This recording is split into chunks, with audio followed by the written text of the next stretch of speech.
Hello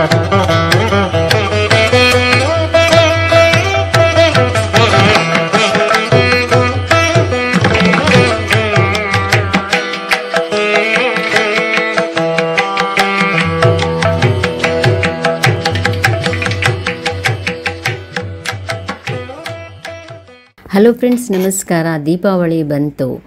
ನಾನಿವತ್ತು ನಿಮಗೆ ಮುಂಬಾಗಿಲು ಅಂದರೆ ಎಂಟ್ರೆನ್ಸ್ ಡೋರಲ್ಲಿ ಯಾವ ರೀತಿ ಅಲಂಕಾರನ ಮಾಡ್ಬೋದು ಅನ್ನೋದನ್ನು ತೋರಿಸ್ಕೊಡ್ತಾ ಇದ್ದೀನಿ.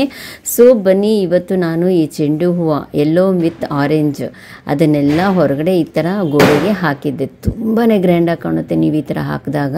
ಹಾಗೆ ನಾನು ಮಾಡಿದಂಥ ಲೋಟಸ್ಸು, ಕಾರ್ಡ್ಬೋರ್ಡ್ ಲೋಟಸ್ ಇತ್ತಲ್ಲ, ಅದು ಕೂಡ ಅದ್ರ ಮಧ್ಯದಲ್ಲಿ ಎಲ್ಲ ಇಟ್ಟು ಅಲಂಕಾರವನ್ನು ಮಾಡಿ ಲೈಟಿಂಗ್ಸ್ ಎಲ್ಲ ಹಾಕಿದ್ವಿ. ತುಂಬಾ ಗ್ರ್ಯಾಂಡಾಗಿ ಕಾಣುತ್ತೆ ನೋಡಿ, ಎಷ್ಟು ಚೆನ್ನಾಗಿ ಕಾಣ್ತಾ ಇದೆ ಆ ಲೋಟಸ್ಸು. ಆಮೇಲೆ ಅದ್ರ ಮಧ್ಯದಲ್ಲಿ ಆ ಚೆಂಡು ಹೂವು ತುಂಬಾ ಗ್ರ್ಯಾಂಡ್ ಲುಕ್ಕನ್ನು ಕೊಡುತ್ತೆ.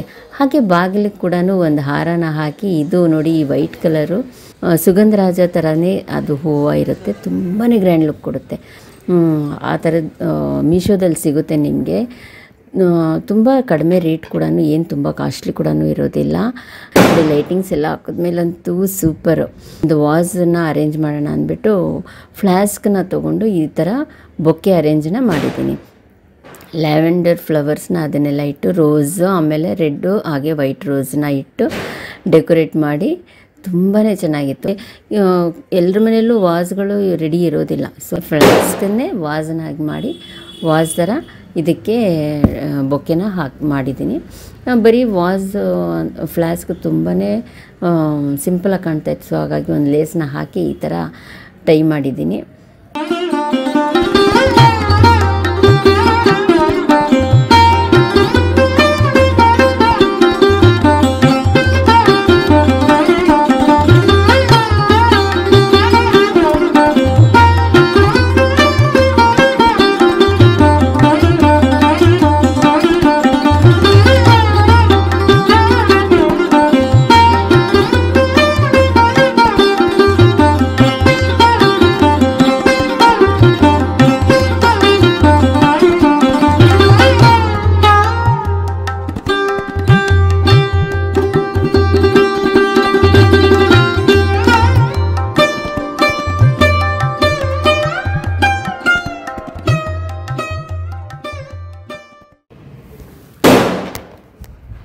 ಹಾಗೆ ಇವಾಗ ಮನೆ ಬಾಗಿಲಿಗೆ ನಾನು ಪಿಸ್ತಾ ಕ್ಯಾಂಡಲ್ ಹೋಲ್ಡರ್ ಮಾಡಿದ್ನಲ್ಲ, ಅದನ್ನು ಇಟ್ಬಿಟ್ಟು ಅದಕ್ಕೆ ಹೂವಿಂದ ಅಲಂಕಾರನ ಮಾಡಿದ್ದೆ. ಆಮೇಲೆ ಈ ವಾಸ್ನ ರೆಡಿ ಮಾಡ್ಕೊಂಡಿದ್ನಲ್ಲ, ಆ ಥರದ್ದು ಒಂದು 3-4 ಮಾಡಿದ್ದೆ. ಸೊ ಹಾಗಾಗಿ ಇದನ್ನು ಬಾಗಿಲು ಎರಡು ಕಡೆಯೂ ಇಟ್ಬಿಟ್ಟು ವಾಸ್ನ ಈ ಕ್ಯಾಂಡಲ್ ಹೋಲ್ಡರ್ನ ಇಟ್ಟು ಅದಕ್ಕೆ ಹೂವಿಂದ ಅಲಂಕಾರನ ಮಾಡಿದ್ದೀನಿ.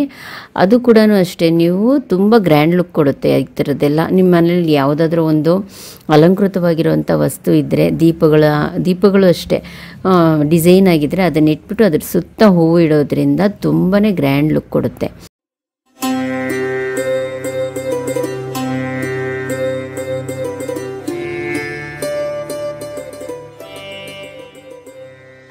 ದೀಪಾವಳಿಗೆ ಈ ಥರದ್ದೆಲ್ಲ ಮಾಡಿಟ್ಟಾಗ ತುಂಬಾ ಮನೇಲಿ ಎಲ್ರಿಗೂ ಖುಷಿ ಕೊಡುತ್ತೆ.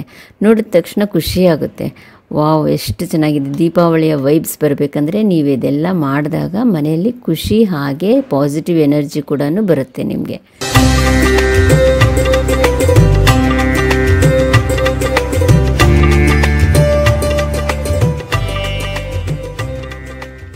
ಹಾಗೆ ಈ ಕಲರ್ ಪೆಟಲ್ಸ್ನೆಲ್ಲ, ಇನ್ನು ಸೇವಂತಿಗೆ, ರೋಸ್ ಇದೆಲ್ಲ ಪೆಟಲ್ಸ್ನೆಲ್ಲ ತೆಗೆದು ಈ ಥರ ಒಂದು ಸಿಂಪಲಾಗಿ ಡೆಕೋರೇಟ್ ಮಾಡಿ ಕ್ಯಾಂಡಲ್ಸ್ನ ಇಟ್ಟು ದೀಪಗಳನ್ನ ಹಚ್ಚಿದ್ದೆ.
ಫ್ರೆಂಡ್ಸ್, ಈ ದೀಪಾವಳಿಗೆ ನೀವು ಕೂಡ ನಿಮ್ಮ ಮುಂಬಾಗಿಲು ಅಂದರೆ ಎಂಟ್ರೆನ್ಸಲ್ಲಿ ನೀವು ಕೂಡ ಈ ಥರ ಅಲಂಕಾರವನ್ನು ಮಾಡಿ ಹಾಗೆ ಎಂಜಾಯ್ ಮಾಡಿ.